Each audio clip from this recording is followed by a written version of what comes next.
Bonjour à tous, bienvenue pour ce webinaire du Lab 50. Premier webinaire du Lab 50, 1 heure de conférence qui va être dédiée à l'innovation comptable américaine. Je suis Maude Baudin-Veraldi, vice-présidente statutaire de la CRCC de Paris. Et au programme de ce jour, nous allons voir, après l'introduction, comment libérer le potentiel de l'IA, transformer votre approche de l'audit et repenser les modèles d'affaires des cabinets. Pour animer ce webinaire et cette heure de conférence, nous avons avec nous Serge Yablonski, qui est le membre fondateur du Lab 50, Cyril Desgriards, qui est chef de projet du Lab 50. Nous avons 3 lauréats des Mémoires du futur, qui sont Anna, Saad et Samy. Et enfin, nous avons aussi avec nous le vice-président de l'annexe, Nathan. Donc, qui dit premier webinaire tenu par le Lab 50, c'est pour vous, qu'est-ce que le Lab 50? Vous ne le connaissez peut-être pas. Le Lab 50, c'est l'Observatoire de la transformation des métiers du chiffre. Quand on parle des métiers du chiffre, on parle aussi bien d'expertise comptable que de commissariat aux comptes. Donc, ce laboratoire étudie notamment les nouvelles technologies, donc digitalisation, automatisation, RPA, IA, blockchain, tout ce qui recouvre certes les nouvelles technologies, mais étudie aussi la transformation de la pratique des professionnels du chiffre. Donc, le Lab 50 va aussi se pencher sur les enjeux qui sont liés à l'évolution des textes et des nouveaux enjeux annexes. Donc, effectivement, les soft skills, par exemple, la transformation des cabinets en eux-mêmes. Le Lab 50 aussi, chaque année, récompense l'excellence et l'innovation au travers des mémoires du futur.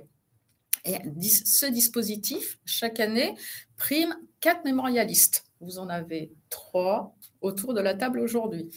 C'est une remise de prix donc, qui est organisée et qui met en avant ces professionnels qui ont fait le choix de l'excellence sur un sujet de mémoire innovant. Pas forcément technologique, mais mémoire innovant. Toujours dans le cadre de l'innovation, en fait, le Lab 50 va s'intéresser au Digital CPA. Le Digital CPA, qu'est-ce? C'est une convention qui est dédiée à l'innovation, qui se tient aux États-Unis sous l'égide de l'AICPA, qui est l'Institut américain des experts comptables, l'Institut américain des CPA. Donc, tous les ans, l'AICPA organise une série d'ateliers, de conférences sur la transformation des cabinets. Le programme est multiple, nouvelles technologies, cybersécurité, modèles d'affaires émergents, digitalisation des cabinets, réglementation numérique. Donc, très vaste. Donc, pour ce faire, le Lab 50 envoie une délégation composée certes des membres du Lab 50, mais aussi de nos mémorialistes du futur. L'objectif, c'est capter ces tendances et ces perspectives qui vont arriver bien à un moment donné en France. Donc aujourd'hui, nos ambassadeurs qui sont intervenus au Digital CPA l'an dernier, en décembre dernier, ils vont vous restituer ce qu'ils ont pu voir, analyser. Surtout, vous n'hésitez pas à poser l'ensemble de vos questions sur le chat. Nous les surveillons et ils se feront un plaisir de répondre à vos interrogations. Donc maintenant, à vous.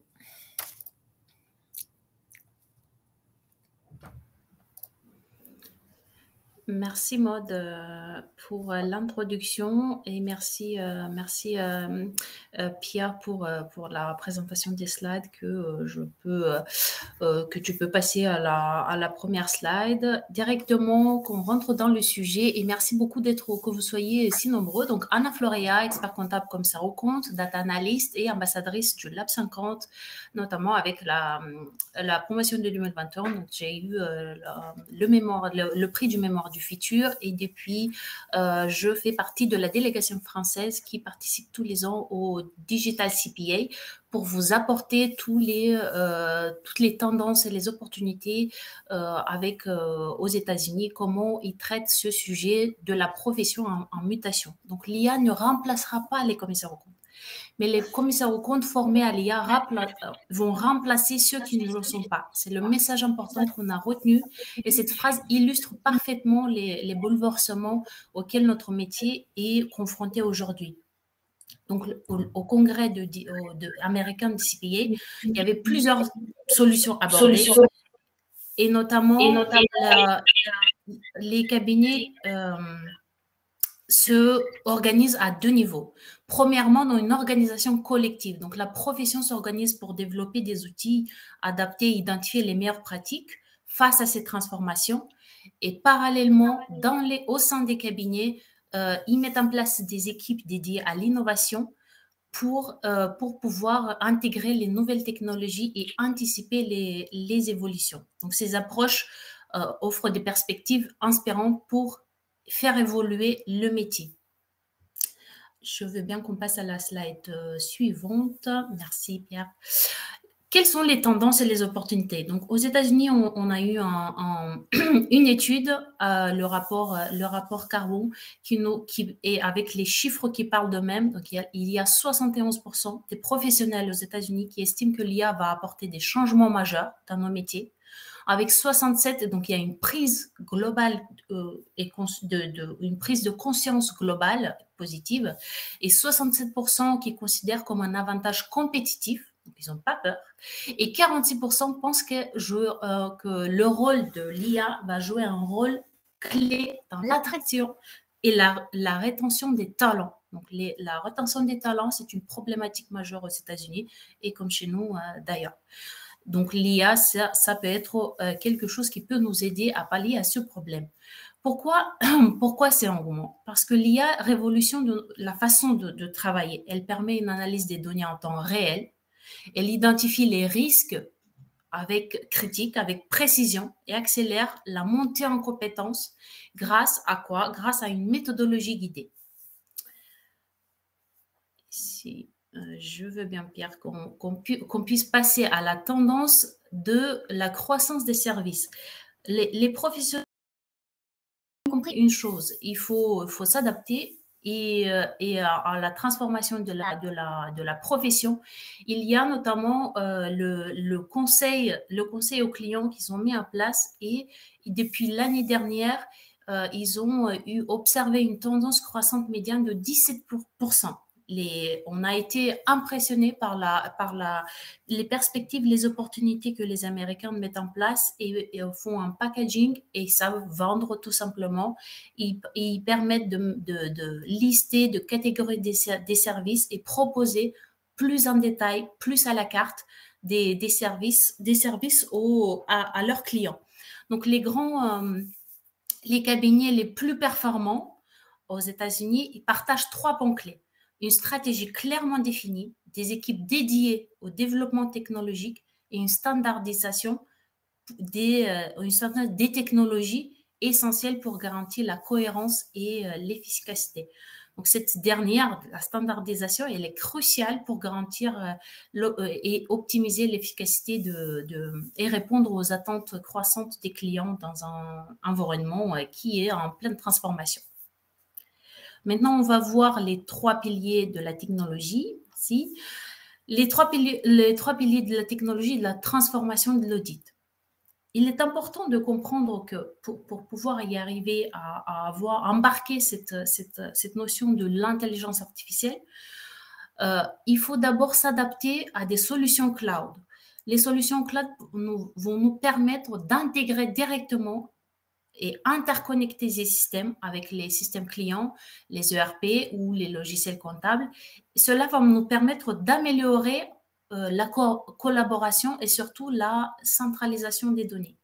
Une suite qu'on a les solutions cloud, qu'on adapte les solutions cloud, on peut se permettre de rentrer de plus en plus dans le process d'automatisation qui nous permettra de réduire des tâches répétitives et qui va nous permettre de libérer du temps pour les activités à forte valeur ajoutée. À titre d'exemple, autrefois, la sélection d'échantillons était manuelle et chronophage et aujourd'hui, on peut se permettre d'automatiser ce process qui nous offre des résultats plus rapides et plus précis. tous les deux composants vont s'intégrer dans l'intelligence artificielle qui joue un rôle clé dans l'analyse des données en temps réel et qui nous permet d'identifier les anomalies et anticiper les risques de manière proactive. Donc aujourd'hui, l'IA n'est plus qu'une simple théorie. Elle bouleverse la pratique de l'audit et nous permet de libérer le potentiel de l'IA dans l'audit avec des analyses plus approfondies. Et si on prend l'exemple tout simplement, si on a plusieurs ressources, donc si on prend un rapport ISO 9001, si on prend un FEC, on peut avec l'assistance de l'IA, analyser et identifier les risques. Les Américains, ils ont développé des solutions comme le Dynamic Audit Solution, que mes collègues vont l'expliquer dans les détails plus loin. Donc, donc, le DAS, Dynamic Audit Solution, est basé sur une technologie avancée qui transforme l'audit avec une méthodologie guidée, axée sur les données et qui nous permet d'orienter l'audit au fil de l'eau avec une approche que les Américains, ils appellent ça tailor-in, c'est-à-dire personnalisée en fonction de risques spécifiques du client et non plus avec une approche standard qu'on a pré-remplie. Pourquoi cela? Donc, c'est pour avoir une focalisation immédiate sur la procédure pertinente et qui va nous permettre d'améliorer la qualité et l'efficacité de l'audit. Et si on passe la slide suivante, on va voir pourquoi, on va comprendre pourquoi on doit aujourd'hui transformer l'audit. La transformation de l'audit passe par déjà un diagnostic des problématiques actuelles. Les problématiques actuelles, notamment, il y a avec le risque d'incohérence, notamment avec la palette de outils et l'absence de méthodologie standardisée.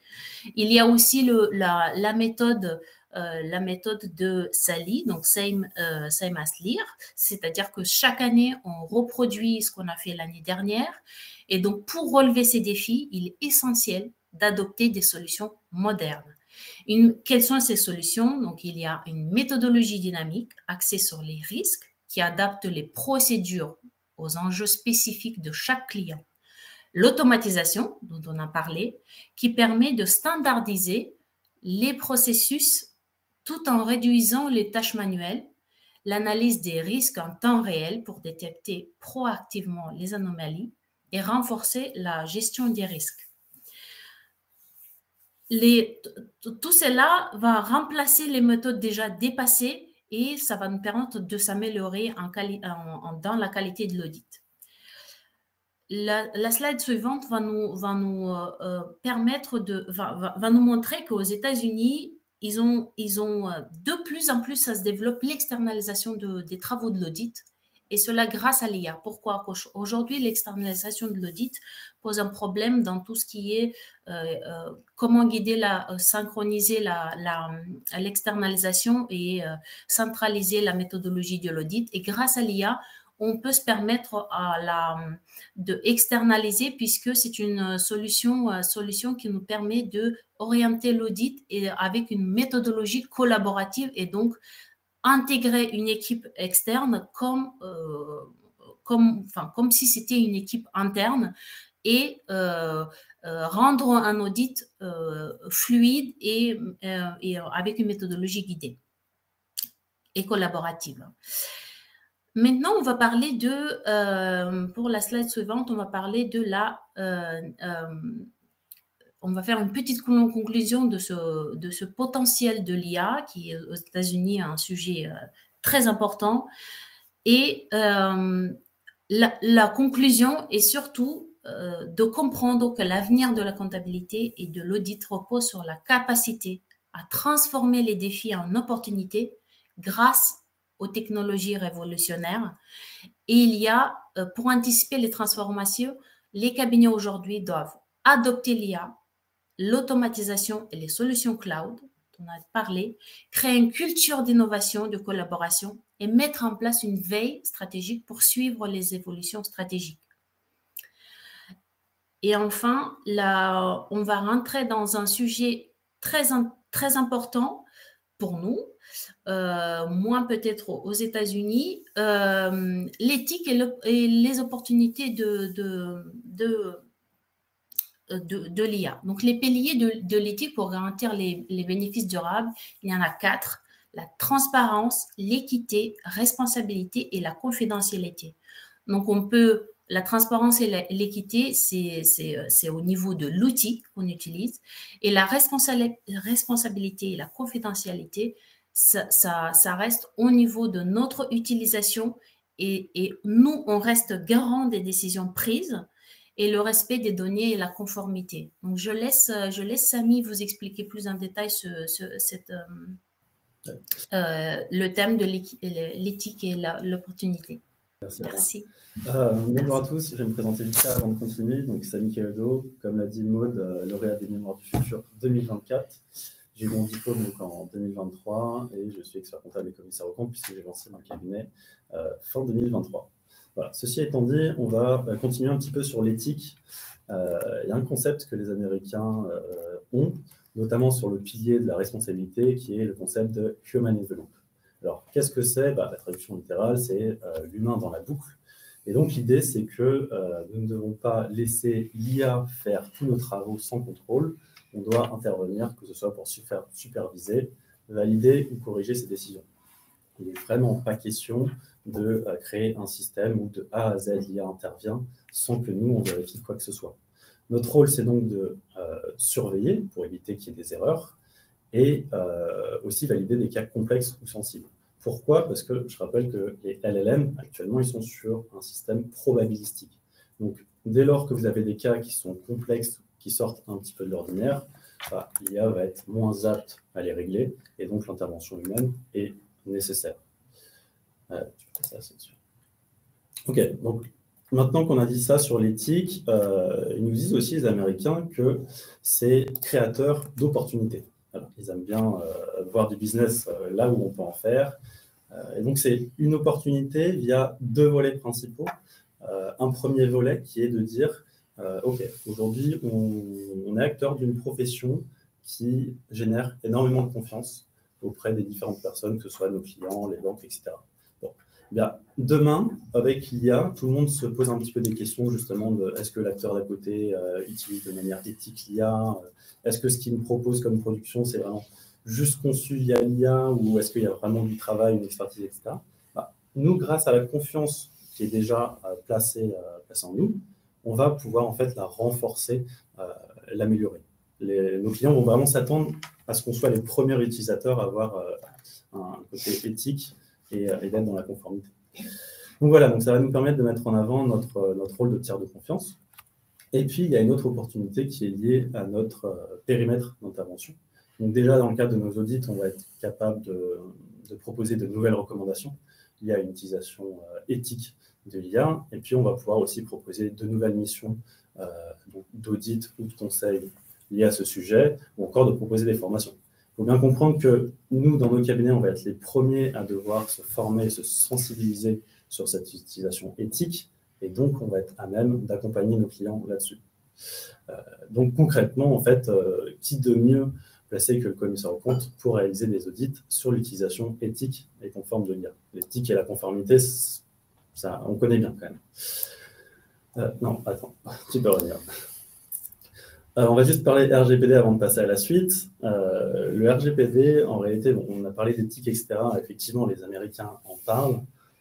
Maintenant, quand on s'intéresse au RGPD et qu'on va un petit peu discuter avec eux, des échanges qu'on a pu avoir, nous, ce qu'on a compris, c'est qu'ils sont quand même beaucoup moins sensibilisés que nous sur ce sujet et qui donnent vraiment énormément de données à ChatGPT et compagnie, là où nous, on fait beaucoup plus attention. Et ça crée quand même une différence. On a moins d'opportunités d'utiliser cette IA pour l'instant, ou en tout cas, il faut qu'on fasse vraiment très attention à anonymiser. Je rappelle que même, par exemple, la documentation de la CNCC ne doit pas être communiquée à l'IA. Voilà, je vais passer à ça. Ok, alors, il y a autre chose sur lesquelles les Américains sont très forts, et moi, ça m'a vraiment choqué, on va dire, quand j'ai vu ces conférences, c'est qu'ils sont très forts pour créer des processus. Ils vont dire, OK, très bien, il y a une nouvelle technologie, c'est trop cool, ça crée des opportunités. Maintenant, comment on fait? Eh bien, il faut qu'on crée un processus pour dire, OK, on va faire ça de A à Z. Donc là, moi, ce que je vous propose, c'est de voir un petit peu un process pour intégrer l'IA dans nos cabinets en 7 étapes. Donc, on a découpé ça en 3 phases. Une première phase, on va dire cibler, choisir, tester. Donc, la première étape, c'est d'identifier les besoins. C'est-à-dire peut-être que demain, vous avez le sentiment que vous faites beaucoup de réunions en visio et que vous voulez un outil qui vous permet, grâce à l'IA, de créer des synthèses sans que vous ayez, vous, à faire quoi que ce soit. Bon, OK, on a identifié le besoin, on sait qu'on veut se baser là-dessus. Deuxième étape, du coup, il faut choisir une solution qui est adaptée. Une solution qui soit facile d'intégration. Par exemple, si vous êtes sur Microsoft 365, il faut que cette solution elle permette d'interagir avec vos Visio Teams. Et surtout, une solution qui soit conforme réglementairement. Donc, ça veut dire faire attention à RGPD, regarder où est-ce que vont aller vos données, etc. Une fois que vous avez fait votre benchmark, vous avez choisi une solution, vous allez faire un POC. Un POC, c'est un Proof of Concept. Qu'est-ce que c'est? C'est un test à petite échelle avant de procéder à l'implantation à l'échelle du cabinet. Donc, pour cette étape, vous allez choisir un chef de projet, vous allez définir la portée, le scope. L'idée, c'est en fait vraiment de cibler. Donc là, si on reprend notre outil de synthèse de réunion, peut-être que vous allez dire, OK, on a un peu une commission innovation au sein du cabinet, un groupe de travail innovation. Pour l'instant, on va juste l'utiliser pour les synthèses de ces réunions-là. Ensuite, vous allez définir des critères de succès. Okay, on veut que cet outil il soit hyper synthétique, qu'il n'y ait pas de faute d'orthographe, que sa compréhension soit vraiment parfaite, qu'on n'ait pas grand-chose à redire, etc. Enfin bref, l'idée, c'est de vraiment avoir des critères très précis et mesurables. Et puis, vous allez impliquer ce qu'on appelle des early adopters. Les early adopters, souvent, c'est des personnes qui adorent les nouvelles technologies et qui vont avoir envie de tester ces nouveaux outils, de s'impliquer dedans, etc. Donc, ensuite, on passe à la deuxième phase. On a choisi notre solution, on l'a testée, on est plutôt convaincu. Bon, maintenant, il faut impliquer les équipes et les former. Pour ça, on va commencer par désigner un sponsor. Un sponsor, c'est souvent quelqu'un qui est assez haut placé dans la hiérarchie. Donc, ça peut être un manager, ça peut être l'expert comptable, le commissaire aux comptes, qui va avoir un petit peu la vision stratégique de l'implantation de cette solution.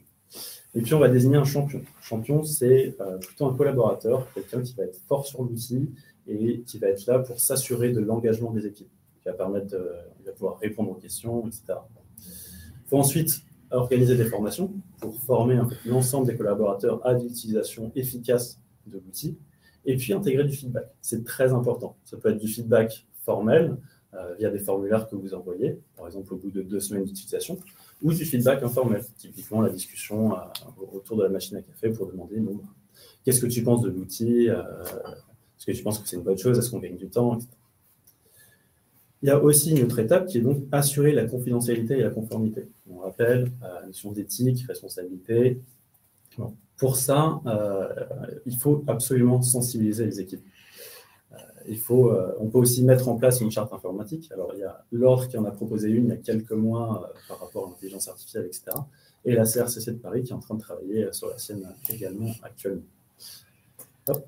Donc, une fois que notre phase 2 elle est terminée, on a impliqué les équipes, on les a formées, on les a sensibilisées. Par exemple, si vous implantez ChatGPT, vous leur avez expliqué qu'il faut absolument anonymiser la donnée, ne pas donner la documentation, etc. Eh bien, on passe à une troisième phase qui est donc ajuster et déployer. Et donc, on va mettre en place un suivi, donc mesurer les résultats, voir est-ce qu'on a gagné du temps, combien nous coûte la solution, est-ce qu'on est rentable en fait sur la mise en place de cette nouvelle solution. Et puis, grâce au feedback, on va essayer d'affiner le process, on va essayer d'améliorer. L'idée, c'est vraiment d'être dans une amélioration continue. Et enfin, la 7e étape, et qui est un petit peu un rappel global, c'est de déployer progressivement.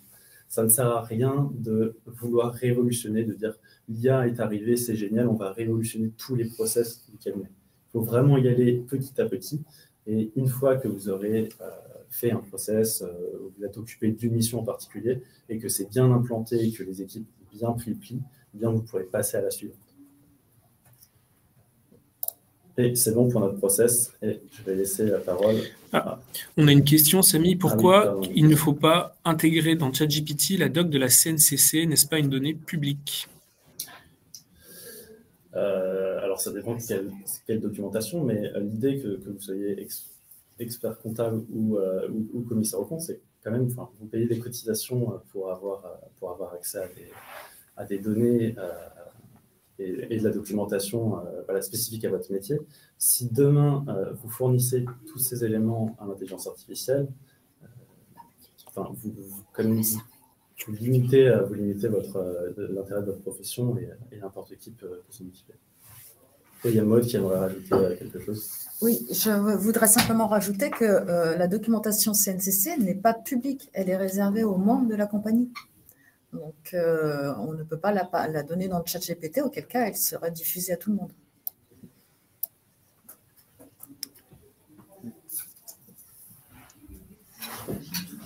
Saad, Serge.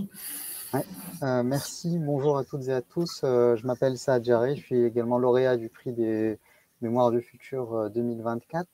Ce que je vous propose désormais, c'est qu'on s'arrête un instant sur la transformation de l'approche d'audit et de vous présenter les principaux éléments qui nous ont le plus marqué au cours du dernier DCPA. Et donc, en premier lieu, on souhaitait vous donner un aperçu de la conception de l'audit de demain par la profession américaine. Donc, ça a été rappelé tout au long de la présentation, l'importance de la transformation d'audit, l'impact indéniable de l'intelligence artificielle sur notre profession et sur l'environnement des professionnels du chiffre dans l'ensemble.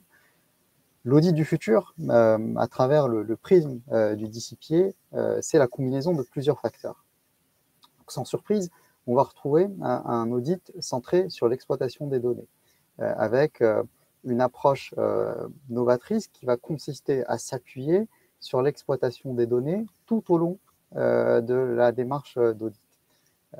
Donc, qu'est-ce que ça signifie concrètement et quel est l'intérêt? En fait, concrètement, ça veut dire qu'à chacune des étapes de l'intervention, que ce soit l'identification des risques, la définition des comptes significatifs, l'appréciation de l'environnement de contrôle interne ou les tests d'audit substantif, le professionnel va s'appuyer sur l'exploitation des données.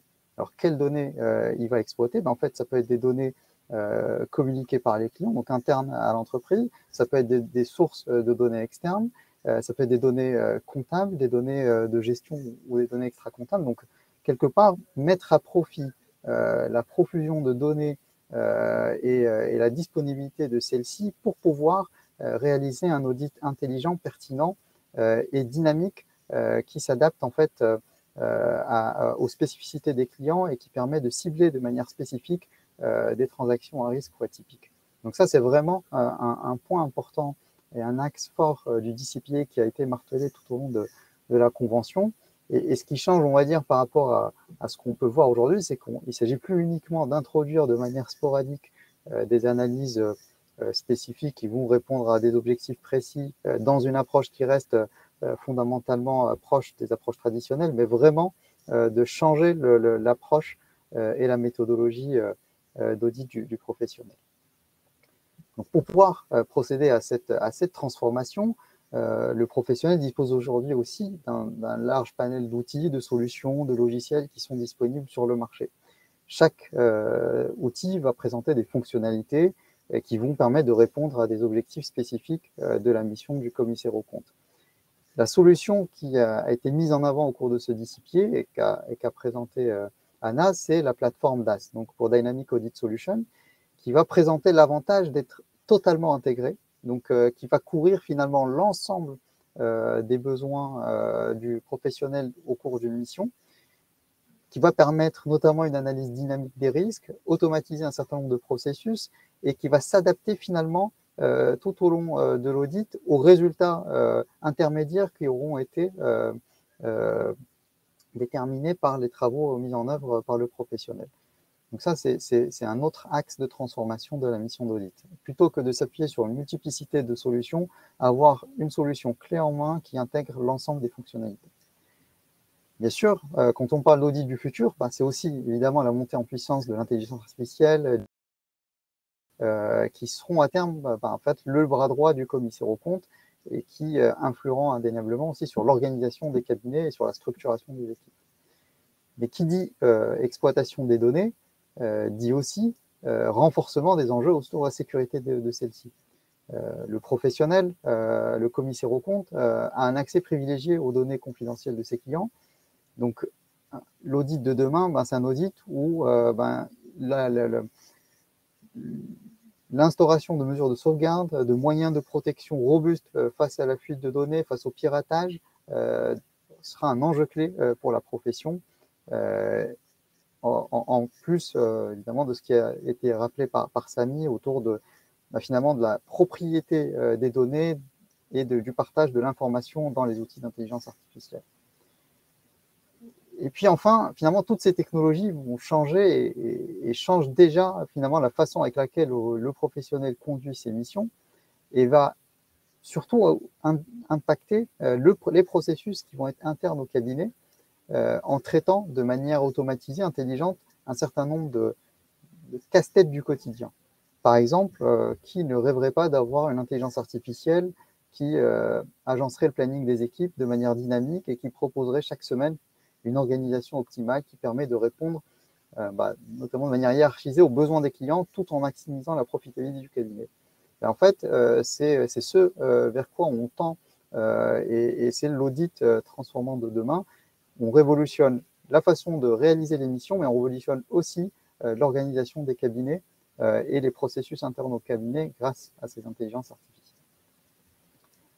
Donc, une fois ces constats dressés, comment est-ce qu'on situe finalement la profession française par rapport à la practice américaine et quels sont finalement les principaux points de comparaison entre les deux practices? Donc, pour pouvoir répondre à cette question, on a choisi de développer 4 axes de comparaison. Alors évidemment, un premier axe qui est technologique. Donc sur le plan technologique, sur ce qui nous a été donné de voir au cours du DCPA, en fait, on considère que le niveau de maturité technologique est dans l'ensemble relativement comparable entre les deux pays. Bon, évidemment, il y a toujours des outils qui sont présentés lors de ces conventions qui donnent un effet waouh, mais dans l'ensemble, j'ai pas le sentiment, en tout cas, que le professionnel américain moyen dispose d'outils particulièrement en avance sur le commissaire aux comptes français. Donc ça, c'est vraiment un point important. Aujourd'hui, le niveau de maturité technologique est comparable entre les deux practices. Sur l'intelligence artificielle, on a une prise de conscience qui est assez forte de la part de la profession américaine quant à la nécessité de prendre ce virage. Aujourd'hui, on n'est plus simplement dans une situation où on se projette sur ce que pourrait être un monde avec de l'intelligence artificielle, mais on sent qu'on est vraiment à un tournant et où le professionnel doit se jeter à l'eau et adopter au plus vite cette technologie avec ce forme de sentiment d'urgence et de crainte d'être dépassé finalement par la concurrence, mais aussi par les technologies adoptées par nos clients. Donc ça, c'est vraiment un point important. L'intelligence artificielle chez le professionnel américain, c'est vraiment une question d'aujourd'hui et plus uniquement une question de demain. En ce qui concerne la sous-traitance, ça a été également mentionné par Anna, mais aujourd'hui, on constate que le professionnel américain a quand même un usage relativement extensif de l'offshoring. Donc, l'offshoring, c'est, pour rappel, finalement, la sous-traitance, la délégation d'un certain nombre de tâches, voire des pans entiers de la mission d'audit à des équipes situées dans d'autres pays. L'idée étant à la fois de répondre à des enjeux de pénurie de ressources, mais aussi de gagner finalement en compétitivité sur le plan financier. Et par rapport à la France, on a l'impression que ce type de dispositif est quand même plus largement répandu. Et puis enfin, quand on parle de transformation de l'approche d'audit, se pose naturellement la question du pilotage et de la gestion du changement, point sur lesquels Samy est revenu dans le détail, mais pour lesquels finalement les problématiques sont assez comparables entre avec cet enjeu de mettre en place des processus pour piloter de manière efficace et optimale le changement au sein d'un cabinet.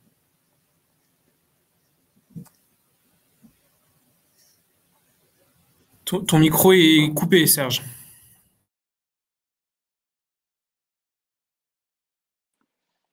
Merci Sad. Serge Jablonski, donc je suis j'interviens pas mal effectivement sur le Lab 5 ans. Je co-préside aussi la commission audit informatique de la CRCC de Paris.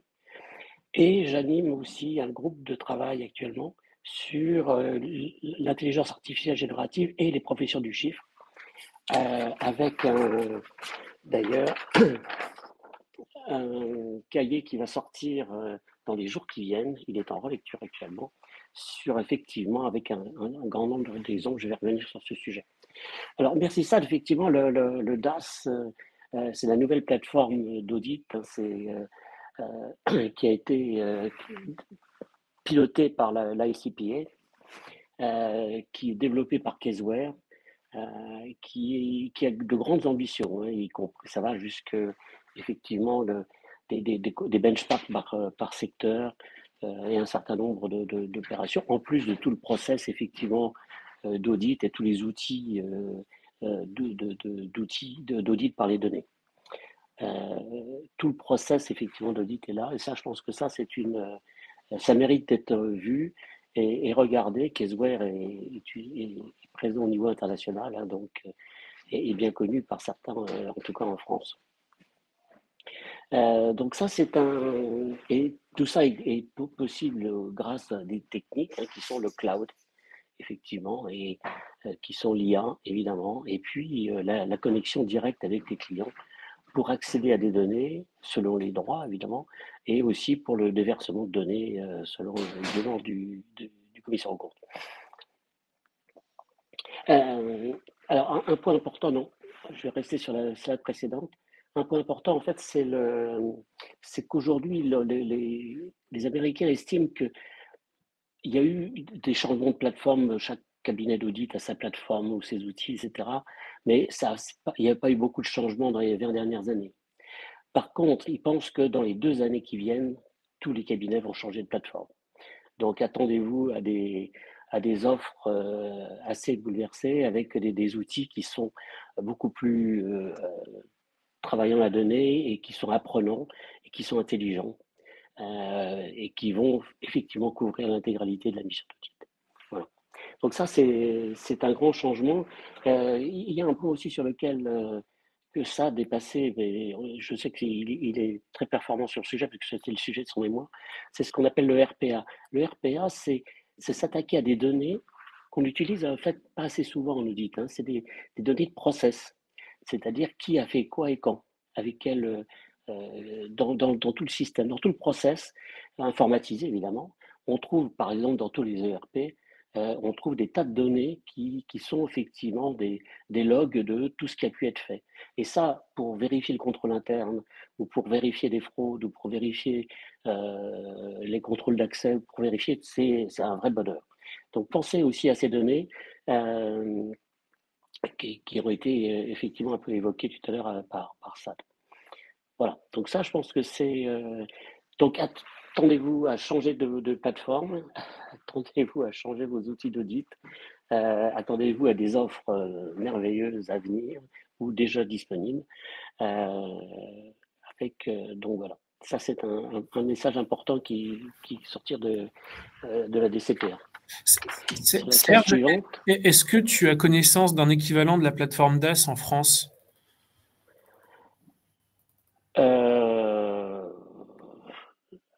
DAS, puisque non, sinon j'ai pas de connaissance au jour d'aujourd'hui, j'ai pas connaissance de plateforme française là-dessus.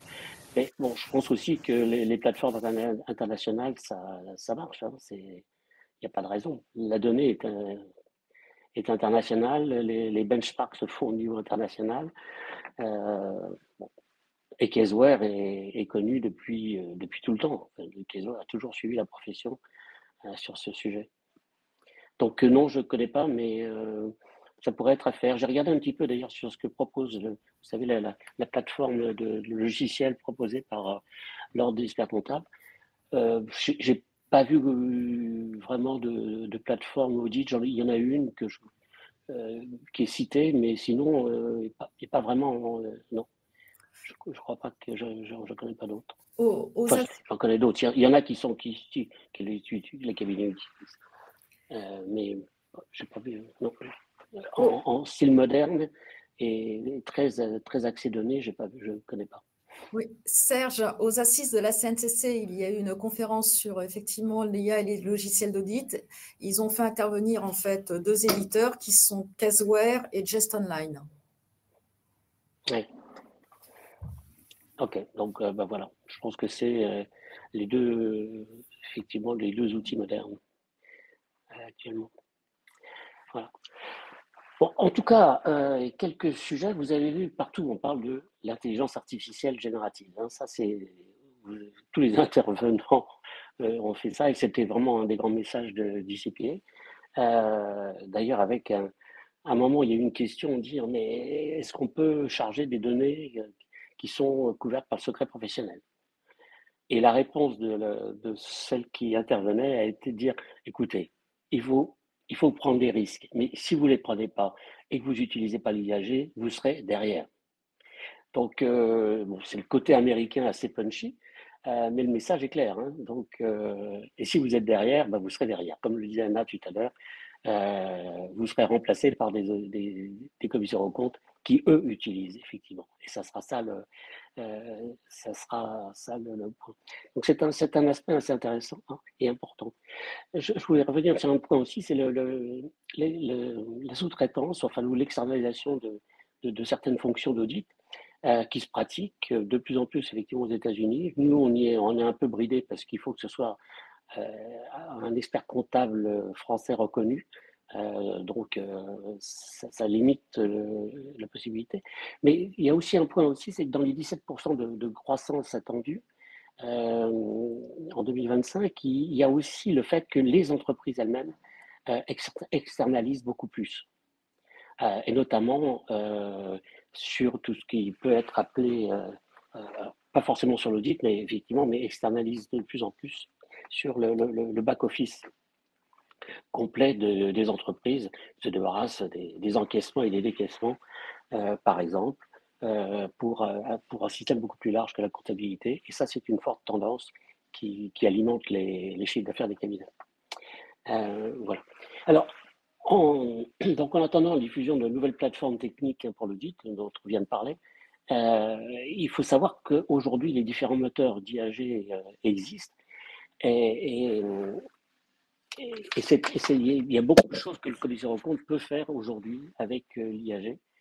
Alors, par exemple, je cite des cas qui vont paraître dans le livre blanc que l'on va sortir dans la fin du mois de janvier sur l'IAG et l'intelligence artificielle générative et les professions du chiffre. Et on trouvera par exemple des exemples de prompts. Hein. C'est un cahier qui se veut très pratique et qui va diffuser effectivement des exemples. Par l'exemple, comment faire par exemple, définir une approche d'audit adaptée à l'audit des sociétés industrielles. Bon. Définir une approche d'audit avec l'intégration d'une balance comptable. Bon. Évaluer l'efficacité du contrôle interne. Le dossier juridique du commissaire aux comptes. Les contrôles formels de la mission d'audit. La création d'une mission de cybersécurité avec, y compris la lettre de mission, etc. et toutes les étapes et les outils de la mission. Génération d'un questionnaire d'audit informatique, etc. Donc, vous trouverez des tas d'exemples de prompts avec les résultats qui ont été faits par ChatGPT, Claude ou autres, pour montrer effectivement qu'est-ce que l'IAG peut faire pour notre profession d'auditeur. Voilà. Donc vraiment, la DCPA qui était vraiment orientée sur l'audit informatique, sur l'intelligence artificielle de manière très claire. Voilà, je passe la parole maintenant sur les modèles d'affaires des cabinets. Bonjour à tous, donc Nathan Inter, membre de l'ANEX et de la commission internationale de l'ANEX. Je suis expert comptable mémorialiste, donc c'est la 2e fois que je participais au Digital CPA. Et donc, j'ai pu davantage préparer ce salon cette année, notamment en anticipant aussi la partie case dont je vais vous parler. Donc, il y a énormément de choses qu'on a pu voir, que mes collègues ont pu vous présenter précédemment. On va maintenant élargir le sujet à un modèle plus large en parlant du modèle d'affaires, parce que c'est un point très intéressant que Les Américains, comme on les connaît au niveau du business, ils sont très tournés sur ça, que ce soit sur le business ou le soft skills que Cyril va évoquer tout à l'heure. Il y a énormément de choses à apprendre, donc on va rentrer directement dans le vif du sujet pour vous présenter ce qu'est le CAS, le Client Advisory Services. C'est un modèle qui ressemble au full service que certains cabinets en France peuvent développer. L'idée, c'est de proposer un accompagnement à 360 pour le client en utilisant énormément de technologies qui peuvent être disponibles sur le marché. Je vais vous présenter une démarche qui vous permettra de comprendre la mise en place. C'est une démarche qui a pu nous être présentée durant les différentes conférences, que ce soit l'année dernière ou alors que ce soit cette année. Il y a des choses qui sont duplicables en France, d'autres pas. Je vais vous présenter les outils que les Américains peuvent avoir et vous donner quelques outils qui peuvent également exister en France. Et l'idée, c'est de vous ouvrir l'esprit par rapport à ça et de vous permettre de, pourquoi pas, imaginer, de repenser petit à petit votre modèle d'affaires, que ce soit peut-être au niveau du commissariat aux comptes sur les missions contractuelles, mais surtout peut-être au niveau plus global, parce que je sais que beaucoup ont la double casquette, expert comptable et commissaire aux comptes. Donc, pour attaquer, l'idée, c'est de comprendre les enjeux stratégiques de ce CAS pour les cabinets. Donc, le but est d'identifier vos clients cibles, savoir dans quel segment de marché vous vous situez. Est-ce que c'est au niveau des PME, des TPE? Est-ce que vos clients seraient intéressés par ce modèle d'affaires? Tous les clients n'ont pas besoin de cet accompagnement. L'idée, c'est de faire une cartographie justement de vos clients, présents ou futurs, et ensuite de pouvoir attaquer en affinant votre offre. Quelles prestations vous souhaitez proposer? Est-ce que c'est un accompagnement sur la partie budget? Est-ce que c'est un accompagnement sur la partie administrative, ouverture de courrier, relance, gestion des paiements, gestion des impayés? Il y a différentes offres de services que les Américains peuvent proposer. Ça, c'est au niveau des services, mais également, on en parlera un peu plus tard, c'est leur modèle d'affaires est basé pas uniquement sur la partie, comme nous, on peut avoir des honoraires chaque mois que le client nous paye. Eux, ils peuvent fonctionner sur des honoraires de type abonnement sans engagement, un peu comme les grandes sociétés qu'on peut avoir, Netflix, Disney+, et autres. Les cabinets américains se sont basés sur ça en disant « j'ai une offre bronze avec un certain nombre de services que je vous propose et un nombre de contacts de mes collaborateurs par mois. Une offre silver où on rajoute un peu d'autres choses. Une offre gold où le prix est plus élevé, mais par contre, vous avez un accompagnement supplémentaire. » Donc ça, c'est un modèle d'affaires que je n'ai pas vu pour le moment au niveau de la France, mais qui est très développé aux États-Unis et qui leur permet justement pour les cabinets de ce qui a été dit cette année, progresser de près de 20% de leur chiffre d'affaires depuis la mise en place du CAS il y a quelques années. Et donc, la dernière chose, c'est d'aligner vos équipes, c'est-à-dire il faut que vous engagiez vos collaborateurs et les associés du cabinet, si vous avez plusieurs associés dans le cabinet, dans une vision commune. Ce n'est pas uniquement une activité que vous allez développer en plus, c'est au contraire un nouveau modèle d'affaires que vous allez développer et donc il va falloir engager toutes les personnes. Ensuite, dans une seconde étape pour le projet, vous allez constituer une équipe. Donc, il faut déjà définir quels sont vos talents en interne, quelles sont leurs capacités, quelles sont leurs formations, et ensuite essayer de voir quels sont les objectifs que vous allez poursuivre et quels outils vous allez devoir utiliser pour pouvoir mettre en place justement vos services. Et donc, vous allez mettre en place des formations pour pouvoir les adapter, justement, les personnes qui travaillent avec vous, pour pouvoir être opérationnels sur ces missions. Ensuite, on va également, mais ça, ce sera plus Cyril de Grillard qui en parlera tout à l'heure, favoriser les soft skills dans la mise en place, justement, des équipes, parce qu'il y a énormément de choses qui sont mises en avant par les Américains sur la partie soft skills et qui peuvent être incontournables pour réussir ce passage, cette nouvelle offre pour vos clients.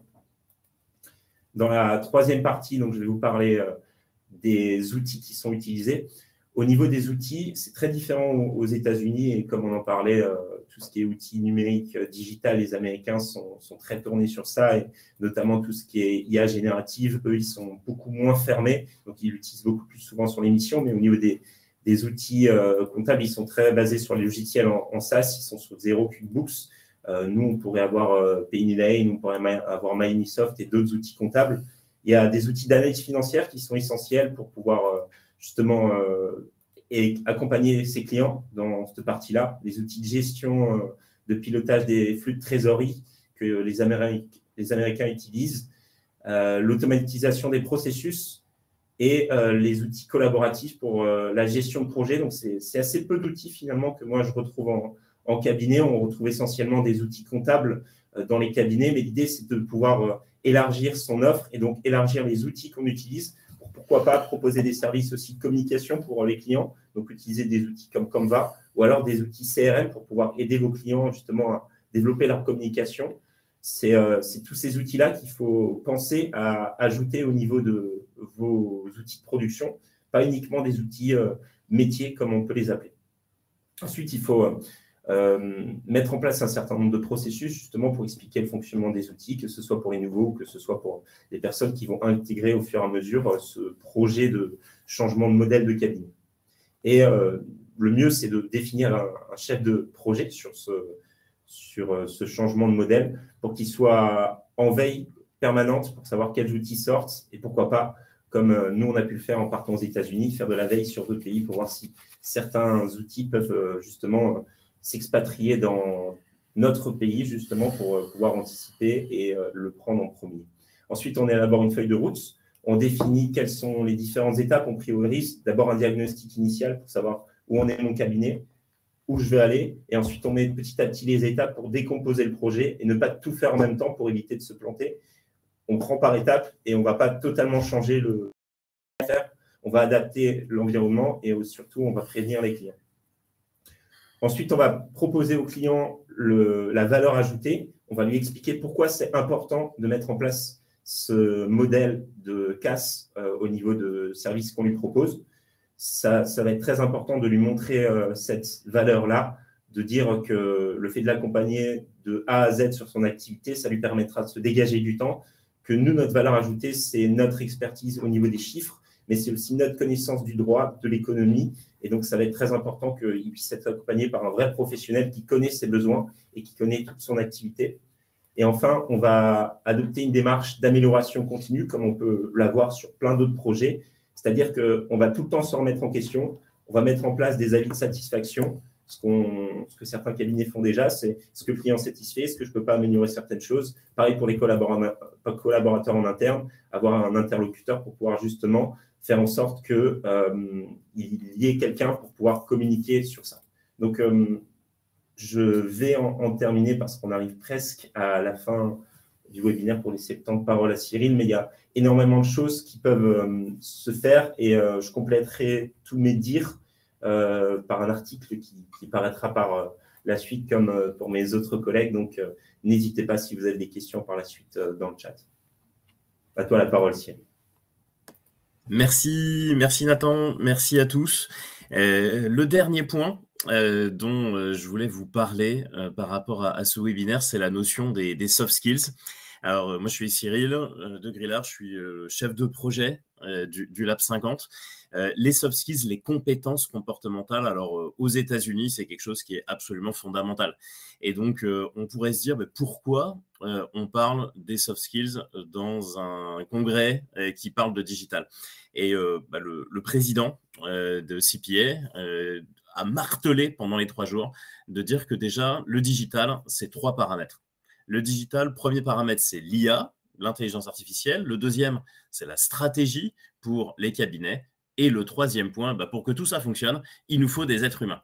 Et donc, les soft skills, ça a une part importante dans ce congrès américain. Alors, les Américains, évidemment, ils sont très forts là-dedans. Ils nous parlent de leadership, ils nous parlent de communication efficace, ils nous parlent d'intelligence émotionnelle.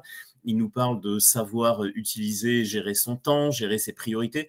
Peut-être vous connaissez la matrice d'Eisenhower, par exemple, par rapport à tout ça. Et donc, dans le Digital CPA, forcément, il y a tout un tas de conférences, il y a tout un tas d'ateliers, il y a tout un tas d'événements qui sont en lien avec l'organisation des humains. Alors, 4 points importants à avoir en tête par rapport à ça. Le premier point, développer la culture d'apprentissage permanent. L'idée, c'est d'être proactive par rapport à cette notion de formation. Alors, bien sûr, les commissaires aux comptes, les experts comptables se forment énormément dans la profession. Là, l'idée, c'est vraiment de se dire, eh bien, quels sont les besoins de nos collaborateurs en matière de formation. Bien sûr, les formations techniques. Et ce que disent aussi les Américains, c'est de se dire, allez, au moins une fois par an, on va faire une formation sur les compétences comportementales, sur un apprentissage dédié à l'humain, à l'organisation des difficultés, à l'organisation des problèmes, à l'organisation de comment être un meilleur manager, etc., etc., etc. Donc l'idée, c'est vraiment de se dire, allez, ok, on se focus au moins une fois par an sur ces notions de compétences comportementales. Ils insistent énormément également, toujours sur cette partie formation, sur l'importance de dédier des apprentissages collaboratifs. Donc, pas forcément des formations extrêmement descendantes, mais beaucoup dans l'apprentissage commun, dans le développement des expériences communes. Et puis, troisième point, de bien mesurer les impacts futurs. C'est bien de faire des formations, mais c'est important aussi de se dire quels sont les impacts futurs sur les équipes. Donc ça, c'est le premier point, mettre en place des formations et au moins une fois par an, une formation sur le comportemental. Le deuxième point, eh bien, c'est ce qui s'appelait de promouvoir la collaboration et l'engagement. Et là, il y a une méthode qui est intéressante qui s'appelle la méthode ADKAR. La méthode ADKAR, ça veut dire quoi? C'est A comme awareness, c'est-à-dire prendre conscience. Sensibiliser sur la nécessité de changer. Nécessité de changer, on l'a vu depuis ce matin, énormément d'évolutions, énormément de changements qui sont à venir, et bien de prendre conscience que, évidemment, il faut prendre en marche ce changement. On ne peut pas désinventer les nouvelles technologies, donc il faut y aller. 2, c'est D, le désir de susciter l'envie d'adopter le changement. Ensuite, K, c'est knowledge, c'est-à-dire les connaissances, fournir les informations, fournir les formations pour pouvoir y arriver. Ensuite, le K, c'est ability, c'est-à-dire les capacités, développer les aptitudes pratiques pour pouvoir y arriver. Et enfin, R, reinforcement, qui est le renforcement, la consolidation, la pérennisation du changement dans le temps. Donc ça, c'est le deuxième point qui est en lien donc, avec la promotion de la collaboration et de l'engagement. Le troisième point, investir sur l'intelligence émotionnelle. Eh bien oui, on en a parlé déjà pas mal sur tous les soft skills à développer. Peut-être un point, un mot important à dire là-dessus, c'est la notion de résilience. Comment on va pouvoir mieux gérer ses émotions, mieux gérer son adaptabilité par rapport à ça. Eh bien, une statistique qui est sortie au DCPA, c'est que 70% des collaborateurs estiment qu'un management empathique est déterminant pour leur engagement professionnel futur dans le métier de commissaire aux comptes et d'expert comptable. Donc, c'est absolument essentiel, c'est à prendre en compte. Les nouvelles générations ont besoin justement de ces notions-là.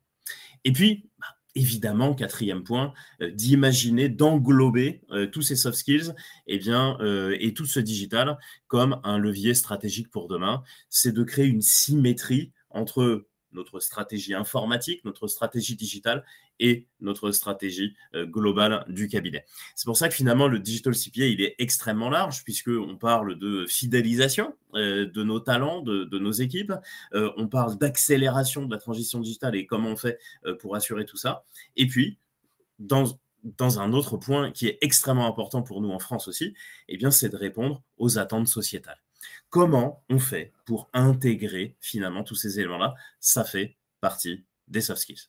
Voilà. Il est 10h00. Hein, j'ai essayé de tenir en 5 minutes ce que j'avais à vous raconter. Un dernier point, et Pierre, si tu peux juste passer la toute dernière salle. Voilà, super. Pour suivre notre actualité sur le Lab 50, il y a 2 points. Premier point, le site internet du Lab 50 qui s'appelle lelab50.fr. Sur le lab50.fr, vous avez des tonnes d'articles, vous avez les lives du DCPA, vous allez retrouver tout ce qu'on s'est raconté, notamment ce matin, plus il y a d'autres articles de synthèse qui seront mis en ligne. Donc, je vous invite vraiment à aller consulter puisqu'il y a beaucoup d'informations. Pendant 3 jours, vous imaginez bien, on a eu des tonnes d'infos. Donc, il y en a énormément déjà sur le site lelab50.fr. Je vous invite vraiment à le consulter.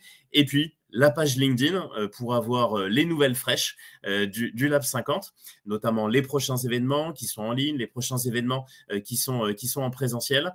On a une feuille de route énorme qu'on a prévue avec les équipes de SRCC, avec Mode pour le Lab 50. Donc, je vous invite vraiment à nous suivre. Et notamment, vous avez également des vidéos du Lab 50 et du DCPA qui ont été tournés pendant le Digital CPA. Je vous invite aussi à les reconsulter pour voir tout ce qui s'est dit pendant ce Digital CPA. Merci à tous, merci à tous les intervenants de ce matin. C'était super de vous retrouver en visio et au plaisir à tous. Merci pour votre participation. Merci à tous.